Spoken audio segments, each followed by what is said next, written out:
Welcome back to GoSycamores.com, everybody. I'm Luke Martin alongside the coach, Joey Wells, as the Indiana State Sycamores will hit the road again. That's been quite a theme so far this year for the 2016-17 season for Coach Wells. But 4 games have gone by in Missouri Valley Conference play. You've been able to win 3 of them. But at the same time, I know you were talking to Brian Fritz on the Coaches Show on Monday. You're not playing at the capability that you know your team still is. So knowing that, and you've been through 4 games already, how do you feel, Coach Wells, about your team?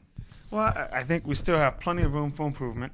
And coaches talk about it. There's a time to be playing your best basketball, and it's not right now. So that's a good thing, is we're still advancing and we're still moving in the right direction, moving forward. But our schedule also gets a little tougher. We're fixing to get on the road this weekend. We got 2 of the top teams in our conference the following weekend on the road. And so we have to see improvement in the way that we're playing because the competition's getting a little harder. With the way your team is playing and knowing that this is going to be the difficult stretch and it's going to be backloaded of home games on the schedule, so knowing all of those X factors, I guess you can describe them, how important is this stretch upcoming, starting with Loyola this weekend on Saturday? It's big to, and I guess you can say we need to survive it. We can't go 0-3. We have to make sure we keep our confidence and keep the momentum going in the right direction.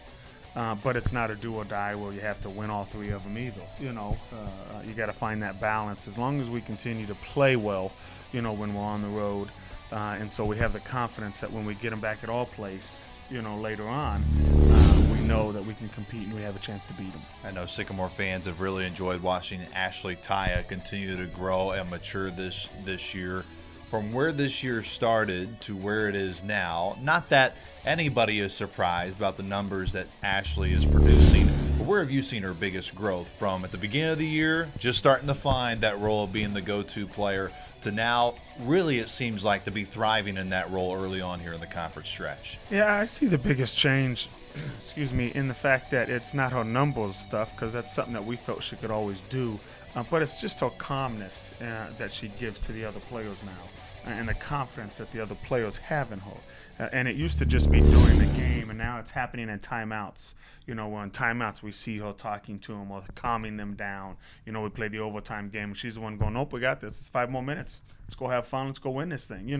So that type of mentality and bringing that confidence to her teammates. Let's look towards Loyola. The Ramblers this year, even though the record doesn't look that great, it's the first time all year that they've had consecutive games decided by single digits. They're really playing hard once conference season has really opened up for them.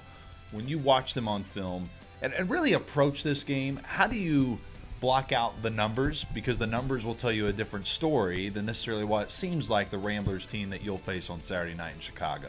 Well, I would think it would be easy for us, because we just played 2 teams that don't have great records, in Bradley and Illinois State. And it really took us to overtime at home, and we've told our players all along, when you get to conference, everything starts over again. We're talking about a Loyola team that is 1-2 right now. In their minds, 2 losses, you can still win a conference championship.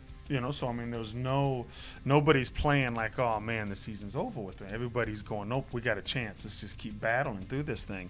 And so hopefully just the way we played in the fight that Bradley and Illinois State gave us at home, our players realize that this is a 1-2 team, that we're going to go see. I'm sorry, a 1-3 team that we're going to go see in Loyola.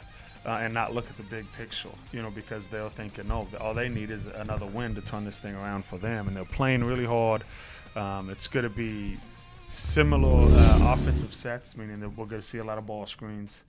So it's going to be an interesting matchup. And sometimes it feels like these games is you don't want to be that team that gives them that momentum, right? Yeah, no, not at all. Because it could be a big momentum swing. If we go down there and we drop a bad game, we've been very fortunate here that we've played. I don't want to take anything away from all people we've played, but personally for us, I felt like we've played ugly, but we've walked away with wins. And you can only do that so many times until the basketball gods go, sorry, not going to happen this time for you, So we do have to turn the corner and start doing a couple of things a little better. I guess the final thing is for you coaches, have you met a win you never liked? No, it's like that old saying, I would much rather win ugly than No doubt. lose pretty. Hopefully we can win pretty this Yes, weekend against the yes. Ramblers of Chicago. Once again, Coach Wells, really appreciate the time and look forward to catching up with you every Wednesday here on the website. Sounds like a good plan. Thanks a lot. Once Appreciate again, it. that was the head coach, Joey Wells. Again, Ramblers and Sycamores this weekend, 8:30 Eastern Time with the Valley on ESPN3. For Coach Wells, I am Luke Martin. Everybody with Indiana State Women's Basketball, you've been watching GoSycamores.com.